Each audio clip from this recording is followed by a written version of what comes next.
Bem-vindo ao nosso primeiro programa. Nós estaremos refletindo no Evangelho de Mateus. Então nós vamos hoje dar início no capítulo 1 e estaremos lendo do verso 1 ao verso 17. Estes 17 versos que agora iremos ler trata da genealogia de Jesus Cristo. Diz assim a palavra de Deus: registro da genealogia de Jesus Cristo, filho de Davi, filho de Abraão. Abraão gerou Isaque, Isaque gerou Jacó, Jacó gerou Judá e seus irmãos. Judá gerou Pérez e Zerá, cuja mãe foi Tamar. Pérez gerou Esrom, Esrom gerou Arão, Arão gerou Aminadab, Aminadab gerou Naasson, Naasson gerou Salmão, Salmão gerou Boaz, cuja mãe foi Raabe. Boaz gerou Obed, cuja mãe foi Rute. Obed gerou Jessé, e Jessé gerou o rei Davi. Davi gerou Salomão, cuja mãe tinha sido mulher de Urias, Betseba.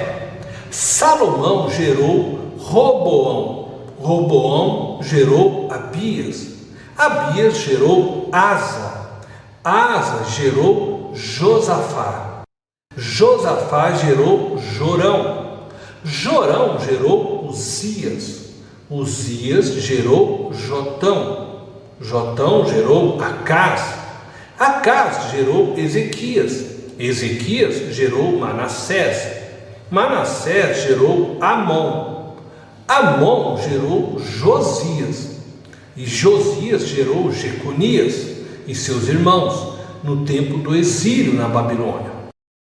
Depois do exílio na Babilônia, Jeconias gerou Salatiel, Salatiel gerou Zorobabel, Zorobabel gerou Abiúde, Abiúde gerou Eliaquim, Eliaquim gerou Azor, Azor gerou Sadoc, Sadoc gerou Aquim, Aquim gerou Eliúde, Eliúde gerou Eleazar, Eleazar gerou Matã, Matã gerou Jacó, e Jacó gerou José, marido de Maria, da qual nasceu Jesus, que é chamado Cristo.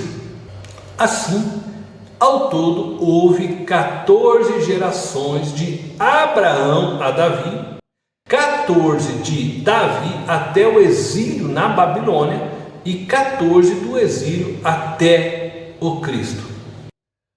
Nós precisamos ler a genealogia de Jesus com muita atenção. Na verdade, a maioria das pessoas pula estes textos de genealogias. Reconheço que se torna cansativo ler os diversos nomes e a expressão gerou, gerou, que gerou.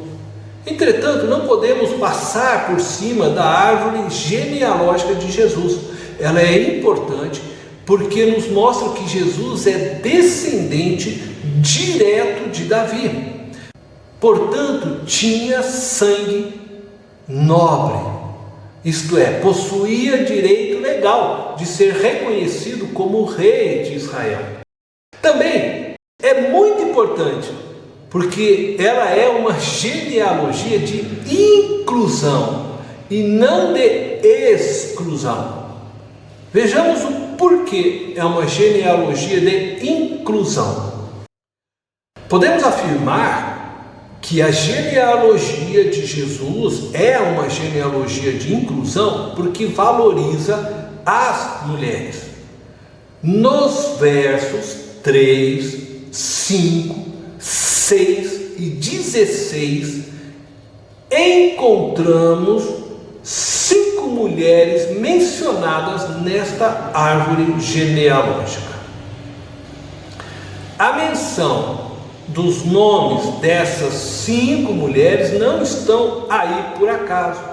Foi providência do Espírito Santo de Deus. Não era costume dos judeus incluir as mulheres em suas árvores genealógicas. Entretanto, Deus as incluiu em sua lista. A sociedade pode desvalorizar as mulheres, podem recriminá-las por serem do sexo mais frágil, mas Deus as valoriza. O ministério de Jesus foi sustentado por mulheres, conforme você pode ler em Lucas capítulo 8, no verso 1 ao verso 13. Não era somente homens que seguiam a Jesus, mulheres também o seguiam. E o que seria da história da igreja sem as mulheres? Paulo, ao contrário do que muitos pensam, valorizava o trabalho das mulheres. Você vai encontrar isso em Romanos capítulo 16, do verso 3 ao 4, no verso 12, 13. Você vai encontrar em Colossenses, no capítulo 4, versículo 15. Paulo cita diversas mulheres que cooperavam em seu trabalho. Chega a dizer que uma delas era como uma mãe para ele. Paulo valorizava o trabalho das mulheres, contudo compreendia que dentro da igreja existe uma ordem funcional e não uma hierarquia no sentido de ser maior ou menor diante dos olhos de Deus. Deus é Deus de ordem e não de confusão. O homem é o cabeça, mas isso não significa que a mulher é menor do que o homem, ou que Deus usa somente homens. Significa que as mulheres devem cooperar juntamente com os homens para o ministério, respeitando-os. Significa que os homens devem ter humildade suficiente para ouvir as mulheres, respeitando-as. As mulheres casadas eram submissas aos seus maridos. As não casadas eram submissas a seus pais. Elas deveriam viver na igreja da mesma forma que em casa, diz o apóstolo Paulo. As mulheres perguntavam a seus maridos, davam suas opiniões a seus maridos, e eles falavam em nome da família. Se falasse alguma bobagem, ele era responsável. As mulheres eram sempre preservadas, mas não desvalorizadas. As 5 mulheres que se encontram na genealogia de Jesus representam a inclusão de diversos tipos de pessoas na família de Jesus, isto é, na família de Deus. Veremos que cada mulher representa a valorização de um tipo de pessoa. Com isso, percebemos que na linhagem de Jesus encontramos todos os tipos de pessoas. Por exemplo, Tamar. A história de Tamar se encontra no livro de Gênesis, no capítulo 38, do verso 13 ao 18. Tamar era nora de Judá. E ela vem a coabitar com seu sogro, Judá. Tamar era uma mulher astuta, que na busca de sua herança usa de meios escusos. Será que não somos algumas vezes como Tamar? Muitas vezes, para conseguirmos vender nossos produtos, alcançarmos nossos sonhos, realizarmos nossas vontades, não usamos de meios escusos? Será que não usamos da mentira, da malandragem, da meia-verdade? Alguns vão até mais longe, roubam e até matam se for necessário. Tamar foi uma mulher articulosa, armou a cama para ajudar a pecar e dessa forma ser favorecida com sua herança. Tamar, na busca de seus interesses, não mediu esforços. Tamar parece que vivia em concordância com o ditado que dizem por aí: os fins justificam os meios. Quando você vai vender seu carro, você mente para vendê-lo? Quando você deseja algo de sua mãe ou de seu pai, você distorce a realidade para convencê-los? Os fins não podem justificar os meios. Jacó foi um exemplo de trapaceiro e pagou caro por suas trapaças. Alcançou a bênção de seu pai de forma fraudulenta. Jacó mudou de vida, procurou seu irmão, pediu perdão e recebeu Deus. E junto com a bênção de Deus, um novo nome, Israel. Tamar, com certeza, se arrependeu e foi lembrada por Deus. Outra mulher que aparece na genealogia de Jesus é Raabe. A história de Raabe nós encontramos no livro de Josué, no capítulo 2. Raabe tinha um grande problema: ser estrangeira. Para os israelitas, todo gentio não merecia sua misericórdia. Os israelitas eram um povo racista, em virtude de serem extremamente nacionalistas. Eles eram preconceituosos, possuíam uma visão errada da relação de Deus com os gentios. Raabe, para piorar a situação, era prostituta, pecado que para os israelitas condenavam ela à pena de morte. Possivelmente, Raabe prostituía-se para poder manter sua família.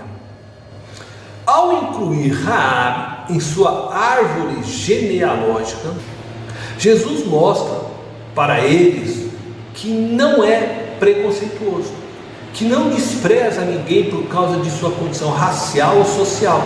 Não importa se você tem dinheiro, não importa o que você fazia ou o que fez até hoje, Ele quer que você seja incluído em sua árvore genealógica. O que importa é o que você vai fazer daqui para frente, uma vez que conheceu o amor de Jesus. Outra mulher é Ruth. A história de Ruth se encontra no livro de Ruth. Esta era uma joia de mulher. Entretanto, era estrangeira, e pior que isso, filho de Moabe. A descendência de Moabe era uma descendência maldita. Moabe nasce de um relacionamento não agradável a Deus. Entretanto, Deus não desprezou Ruth simplesmente porque era moabita. Nem Ruth era má simplesmente porque era moabita. Os moabitas eram filhos gerados da relação de Jó com sua filha. Muitas pessoas desprezam outras simplesmente porque o pai ou a mãe não prestavam. Deus não te despreza porque seus pais não prestavam, porque você foi gerado de um ato pecaminoso. Não importa se você é filho de prostituta, de macumbeiro, de ladrão, de bêbado, de idólatras. Deus te ama e quer ter uma relação profunda com você. Deus não te julga pelos teus pais, Deus te julga pelas suas obras. Não importa seu passado, sua linhagem, apenas busque e você o achará. E a palavra de Deus diz que quando nós o buscamos de todo o coração, ele se deixa ser encontrado. Batseba, ou Betseba, como chamam alguns, é a outra mulher que aparece na linhagem de Jesus, mãe de Salomão, esposa de Davi. A sua história aparece em 2 Samuel, no capítulo 11. Ela era judia, esposa de Urias, quando tomada por Davi. Então ela inicia uma relação com Davi em adultério. Davi mais tarde provoca a morte de Urias para que pudesse então viver uma relação com Betseba. Ela representa todos os filhos de Deus, assim como Davi, que pecaram e se desviaram da vontade de Deus. Batseba é a demonstração de que Deus está sempre pronto a dar uma oportunidade de arrependimento aos seus filhos que fracassam na caminhada da vida. Deus não desiste de nós porque adulteramos ou porque nos tornamos homicida. Deus está sempre pronto a nos dar uma nova chance. Deus não fica nos acusando.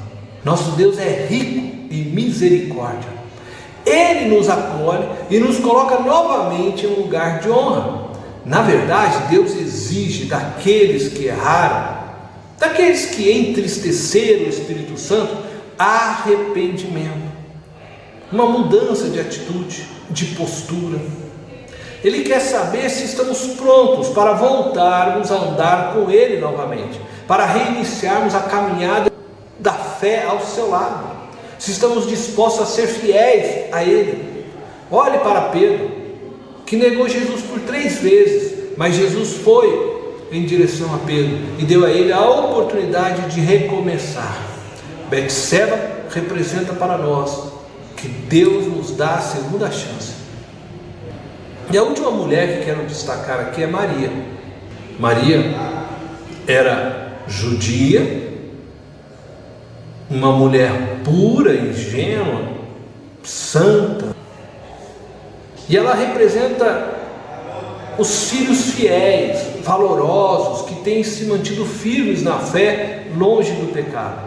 Maria era um exemplo para muitos em seus dias. Que susto foi para Maria a visita do anjo e o seu recado de que ela daria a luz ao menino. O recado do anjo faz com que ela, assustada, pergunte: como será isto? Pois não tenho relação com homem algum. Maria, ao entender a forma como Deus faria com que Jesus fosse gerado em seu ventre, diz: aqui está a serva do Senhor, que se cumpra em mim, conforme a tua palavra. Maria reconheceu que era serva de Deus, reconheceu que o filho que teria não era um filho comum, não era um filho gerado de forma natural. Maria foi uma mulher sempre firme na palavra de Deus. Muitos que estão na igreja, que nascem em berços evangélicos, filhos de crentes, pensam que Deus não os ama. Muitos desses cristãos que sempre andaram na palavra de Deus, que sempre viveram dentro da casa de Deus, se sentem como o irmão do filho pródigo da parábola, em Lucas 15. Ouvem testemunhos de pessoas que sempre viveram longe de Deus e de como Deus os recebeu, e ficam pensando: por que Deus não faz isso comigo? Por que eu não tenho essas experiências? A resposta é simples: porque você tem tido uma vida constante com o Senhor. Deus não precisa fazer milagres todos os dias em sua vida para que você se sinta amado ou amada. Deus não precisa fazer cair fogo do céu para que você creia que Ele realmente te aceitou e te ama. Mas se você deseja essas experiências, peça a Ele, diga ao Senhor: Pai, eu quero experimentar do sobrenatural, eu quero novas experiências contigo, quero ouvir tua voz.